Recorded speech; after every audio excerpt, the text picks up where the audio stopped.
Hello students, BSc first year में हमारा unit चल रहा था स्टीरियो केमिस्ट्री। आज हम इसमें पढ़ेंगे। आज का हमारा टॉपिक है पोलरीमीटर एंड सिमेट्री एलिमेंट। तो सबसे पहले अपन स्टार्ट करते हैं पोलरीमीटर।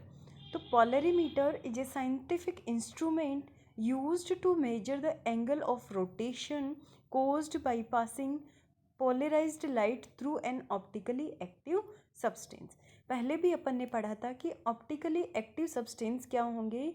जो प्लेन पोलराइज्ड लाइट है उसका प्लेन है उसको रोटेट करते हैं।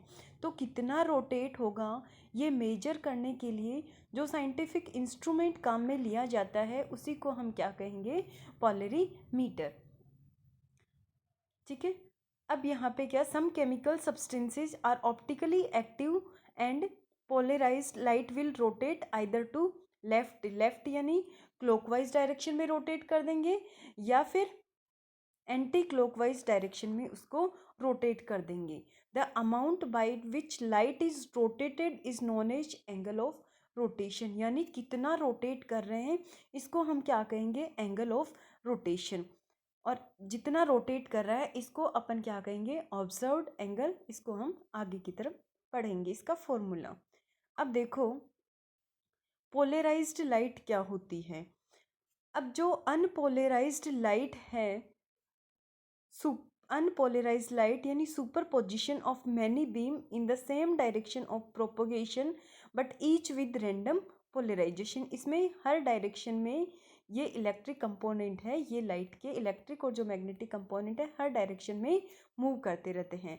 पोलराइज्ड लाइट यानी यहाँ पे केवल एक ही डायरेक्शन में ये मूव करते हैं, एक ही प्लेन में मूव करते हैं। तो मेनली जो लाइट होती है वो अनपोलराइज्ड ही होती है। उसको पोलराइज्ड में कन्वर्ट करने के लिए निकोल प्रिज्म है वो यूज में लिया जाता है। तो हम यहाँ पे कौन सी लाइट यूज में लेंगे, पोलरीमीटर में पोलराइज्ड लाइट। तो अनपोलराइज्ड जो लाइट है उसको सबसे पहले किस में कन्वर्ट करना होगा, पोलराइज्ड लाइट में कन्वर्ट करना होगा। अब हम देखते हैं कि इसका क्या प्रिंसिपल है और इस पोलरीमीटर में किस तरीके से एंगल ऑफ रोटेशन कैलकुलेट किया जाता है। अब यहाँ देखो ये इंस्ट्रूमेंट है, ये लाइट सोर्स है। यहाँ से जो लाइट आएगी वो कौन सी होगी, अनपोलराइज्ड आएगी। ठीक है, बहुत सारे प्लेन्स में इसके जो मूवमेंट्स होते रहते हैं। फिर यहाँ पे बीच में क्या लगाया गया है, पोलराइजर। ये निकोल प्रिज्म को यूज में लिया जाता है जनरली। ये क्या करेगा, जो अनपोलराइज्ड लाइट है उसको सिंगल प्लेन पोलराइज्ड लाइट में कन्वर्ट कर देगा। अब यहाँ सैंपल सेल है, यहाँ पे वो सब्सटेंस भरा है जिसका हमें एंगल ऑफ रोटेशन कैलकुलेट करना है। यानी ऑप्टिकली एक्टिव सब्सटेंस होगा तब तो इस प्लेन को रोटेट करेगा, नहीं तो प्लेन को रोटेट नहीं करेगा।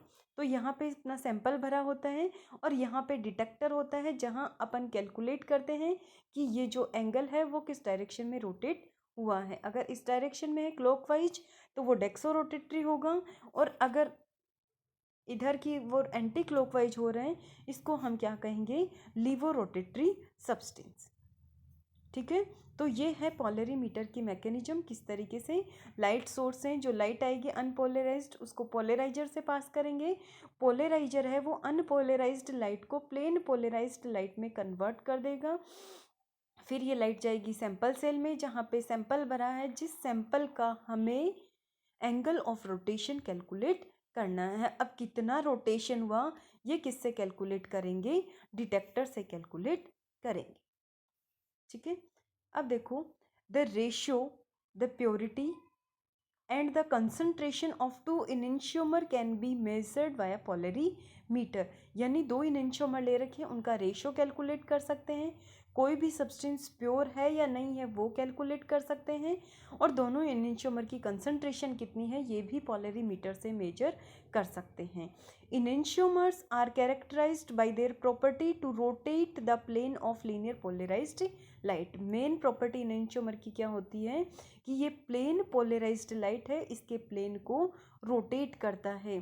Those compounds known as optically active substance, और इस ये रोटेशन है इसको अपन क्या कहेंगे, ऑप्टिकल रोटेशन। लाइट सोर्स में क्या काम में लिया जाता है, लाइट बल्ब काम में ले सकते हैं, एलईडी काम में ले सकते हैं, और सनलाइट जिससे इलेक्ट्रोमैग्नेटिक रेडिएशन होती है वो भी हम काम में ले सकते हैं। Their electric field oscillate in all possible plane relative to their direction of propagation. जो प्रोपोगेशन की डायरेक्शन है उससे सभी डायरेक्शन में इसके इलेक्ट्रिक कंपोनेंट मूव करते हैं। The waves of linear polarised light oscillate. जो प्लेन पोलराइज्ड लाइट है वो केवल एक ही डायरेक्शन में, एक ही प्लेन में ऑसिलेट करता है। इफ लाइट एनकाउंटर्स, लाइट को कहाँ पास करेंगे? पोलराइजर में। Only the part of light that oscillate in defined plane of the polariser में pass through the plane is called the plane polarisation. ये क्या करेगा? प्लेन पोलराइज्ड लाइट में कन्वर्ट करेगा। The plane of polarisation is turned by optically active compound. Plane को कौन rotate करेगा? Optically active substance. According to the direction in which the light is rotated, enantiomer कौन से हो सकते हैं? डेक्सोरोटेटरी और लीवोरोटेटरी। पोलरीमीटर में therefore be applied for concentration measurement of enantiomer. Pure sample है उसकी कंसंट्रेशन भी मेजर कर सकते हैं with a known concentration of sample. एक नॉन कंसंट्रेशन का सैंपल है उससे एक अननोन कंसंट्रेशन वाले कंपाउंड की कैलकुलेट कर सकते हैं। पोलरीमीटर में also be apply to determine the specific rotation when characterising a new substance. तो नए सब्सटेंस का स्पेसिफिक रोटेशन भी कैलकुलेट कर सकते हैं। अब स्पेसिफिक रोटेशन किस तरीके से कैलकुलेट करेंगे? ये है अल्फा जो स्क्वायर ब्रैकेट में है वो स्पेसिफिक रोटेशन। ये अल्फा ऑब्जर्व्ड एंगल जो हमने पोलरीमीटर से कैलकुलेट किया है। सी यहाँ पे जो सब्सटेंस बना है सैंपल सेल में उसकी कंसंट्रेशन है, ये किस में लेना है? अपन को ग्राम पर ml में लेना है। और L है उसकी पाथ लेंथ, वो डेसीमीटर में हमें लेनी। ठीक है। द ऑप्टिकल रोटेशन, जो ऑप्टिकल रोटेशन है वो किन किन चीज़ों पे डिपेंड करता है? वो टेम्परेचर पे डिपेंड करता है। एक्सपेरिमेंट कर रहे हैं उस कंडीशन में टेम्परेचर क्या है, कंसंट्रेशन क्या है, वेव लेंथ क्या है उस लाइट की, पाथ लेंथ L जो है, एंड सब्सटेंस बीइंग एनालाइज्ड, कौन सा सब्सटेंस हमने ले रखा है उस पर भी ये डिपेंड करता है। तो इस तरीके से ये अपना हो गया पोलरीमीटर। पोलरीमीटर में हमने क्या कैलकुलेट किया? पोलरीमीटर से हम कैलकुलेट कर सकते हैं एंगल ऑफ रोटेशन। इससे किसी भी इनेंशियोमर का पता कर सकते हैं, दो इनेंशियोमर मिक्स कर सकते हैं, उनकी क्वांटिटी भी पता कर सकते हैं। अब नेक्स्ट टॉपिक अपना आता है सिमेट्री एलिमेंट। अब देखो यहाँ तक हम क्या पढ़ा कि कोई भी कंपाउंड अपनी मिरर इमेज पर सुपर इम्पोज नहीं होता, उसको अपन क्या कहेंगे? एसिमेट्रिक या फिर कायरल मॉलिक्यूल। बट वही कंपाउंड अगर अपनी मिरर इमेज पे सुपर इम्पोज हो जाएगा उसको अपन क्या कहेंगे? वो मॉलिक्यूल सिमेट्रिक होगा या फिर कौन सा होगा? Achiral molecule. तो अकायरल मॉलिक्यूल होगा, वो ऑप्टिकल एक्टिविटी शो नहीं करेगा। तो इस तरीके से ये जो मेथड है वो काफ़ी डिफ़िकल्ट है। हर की मिरर इमेज ड्रॉ करो, फिर अपन को ये देखना है कि ये मिरर इमेज पे सुपर इम्पोज हो रहा है या नहीं हो रहा, ये काफ़ी मुश्किल होता है। इसीलिए ऑप्टिकल एक्टिविटी कोई कंपाउंड शो कर रहा है यानी वो मॉलिक्यूल कायरल या एसिमेट्रिक है, ये देखने के लिए कुछ सिमेट्री एलिमेंट्स को भी अपन यूज में ले सकते हैं। तो किसी भी एलिमेंट कंपाउंड में अगर सिमेट्री एलिमेंट प्रेजेंट है, ठीक है, यानी मॉलिक्यूल सिमेट्रिक हो गया, तो मॉलिक्यूल सिमेट्रिक हो गया वो क्या होगा? अकायरल मॉलिक्यूल होगा, वो ऑप्टिकल एक्टिव कंपाउंड नहीं होगा। तो बेसिकली तीन सिमेट्री एलिमेंट हैं। फर्स्ट है plane of symmetry. Plane of symmetry यानी एक इमेजिनरी प्लेन जिससे मॉलिक्यूल को बाइसेक्ट करेंगे तो दो हाफ पार्ट में डिवाइड हो जाएंगे और दोनों एक दूसरे के मिरर इमेज होंगे। इस तरीके का जो प्लेन होगा उसको अपन क्या कहेंगे? Plane of symmetry. जिनमें प्रेजेंट है ये मॉलिक्यूल होंगे अकायरल या फिर सिमेट्रिक और ये ऑप्टिकल एक्टिविटी शो नहीं करेंगे। अब यहाँ देखो ये जो प्लेन है एक्स प्लेन है, इसको टू पार्ट्स में डिवाइड कर रहे हैं और दोनों एक दूसरे की मिरर इमेज है।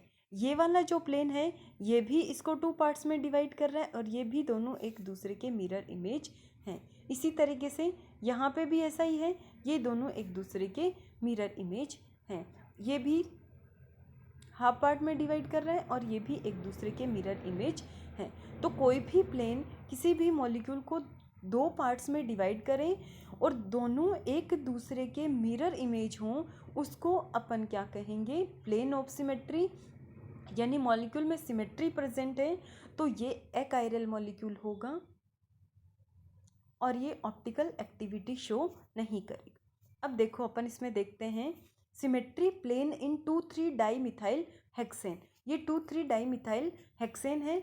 अब यहाँ देखो ये सिमेट्री प्लेन है, ये मॉलिक्यूल को दो आइडेंटिकल पार्ट्स में डिवाइड कर रहे हैं और ये दोनों एक दूसरे के मिरर इमेज, यहाँ मिरर लगा के देखेंगे तो अपन को यही वाला पार्ट है वो नज़र आएगा। अब नेक्स्ट देखो एक और एग्जांपल है plane of symmetry in meso tartaric acid. Tartaric acid है, काफ़ी इंपॉर्टेंट एग्जांपल है, आगे अपन करेंगे इसके सारे इनशोमर्स करेंगे। यहाँ पे ये इसका कौन सी फॉर्म है, मीजो फॉर्म है। अब मीजो फॉर्म में यहाँ देखो ये प्लेन ऑफ सिमेट्री प्रेजेंट है, ठीक है। यहाँ से इस मॉलिक्यूल को अगर बाइसेक्ट करेंगे तो एक पार्ट ये बनेगा, दूसरा पार्ट ये बनेगा, और ये दोनों इसको अगर उठा के यहाँ पे रखें तो बिल्कुल आइडेंटिकल है। H के ऊपर H आ रहा है, OH के ऊपर OH आ रहा है और COOH के ऊपर COOH आ रहा है। तो ऐसा प्लेन होगा, उसको अपन क्या कहेंगे, प्लेन ऑफ सिमेट्री। तो जो मीजो फॉर्म है टार्ट्रिक एसिड की, उसमें प्लेन ऑफ सिमेट्री प्रेजेंट है, इस वजह से ये ऑप्टिकली इनएक्टिव सब्सटेंस होगा। नेक्स्ट देखो centre of symmetry. It is a point within the molecule from which lines drawn to opposite direction meet similar point at exactly the same distance and direction, ठीक है। अब यहाँ पे देखो इस compound में, बेंजीन में देखो, अगर बीच में एक सेंटर डाला अपन ने, यहाँ एक सेंटर है, ठीक है। यहाँ से अगर अपन दो लाइनें खींचेंगे, ये खींची या फिर इधर से अपन ने ड्रॉ की या फिर इधर से कोई भी स्ट्रेट लाइन ड्रॉ करनी है, तो ये मॉलिक्यूल को इक्वल पार्ट्स में और एग्जैक्ट सिमिलर पार्ट्स में डिवाइड कर रहा है। तो ये क्या हो गया, इसका सेंटर ऑफ सिमेट्री। यहाँ पे इस कंपाउंड में देखो आई जो कर रखा है, आई है यहाँ पे सेंटर ऑफ सिमेट्री। तो यहाँ से अगर इस मॉलिक्यूल को देखेंगे तो दोनों पार्ट्स हैं, इधर से देखो ये जो आई है वो दो इक्वल पार्ट्स में डिवाइड कर रहा है इसको। ये देखो इस मॉलिक्यूल में ये हो गया इसका सेंटर ऑफ सिमेट्री। इसी तरीके से इस कंपाउंड्स में भी सेंटर ऑफ सिमेट्री देखो, ये पीएच यहाँ बीच में अगर रखा तो ये जो प्लेन है इधर से ये दो इक्वल पार्ट्स में इसको डिवाइड कर रहा है। तो सेंटर यानी बीच का ऐसा पॉइंट जहाँ से मॉलिक्यूल है दो इक्वल पार्ट्स में डिवाइड हो जाता है, उसको अपन क्या कहेंगे, सेंटर ऑफ सिमेट्री। नेक्स्ट देखो अपने आता है axis of symmetry. The axis through which molecule rotate by a defined angle then obtained identical structure। अगर किसी मॉलिक्यूल को किसी निश्चित एंगल से रोटेट करेंगे और फिर अपन को अगर आइडेंटिकल स्ट्रक्चर यानी इनिशियल जो पहले वाली स्ट्रक्चर ही मिल रही है, उसको अपन क्या कहेंगे, एक्सिस ऑफ सिमेट्री। अगर 180 डिग्री से रोटेट कर रहे हैं तो उसको कहेंगे अपन C2 एक्सिस, क्योंकि दो बार रोटेट करेंगे 180 फिर वापस से किया तो वही आइडेंटिकल स्ट्रक्चर आएगी, तो उसको अपन कहेंगे C2 एक्सिस। अब यहाँ देखो इसमें staggered meso 3,3 dichloro dimethyl hexane, ठीक है, ये इसकी मीजो फॉर्म है यहाँ पे। अब इसको अगर 180 के एंगल से घुमाया, 180 के एंगल से घुमाया तो यहाँ पे Cl आ गया, यहाँ C2 CH3 ऊपर आ गया और ये इधर की तरफ आ गया। यानी ये फर्स्ट स्ट्रक्चर को 180 ये आगे रोटेशन वाला आगे अपन स्ट्रक्चर्स करेंगे, ये जो Newman projection formula, Fischer formula, उसमें अपन अच्छे से कर लेंगे।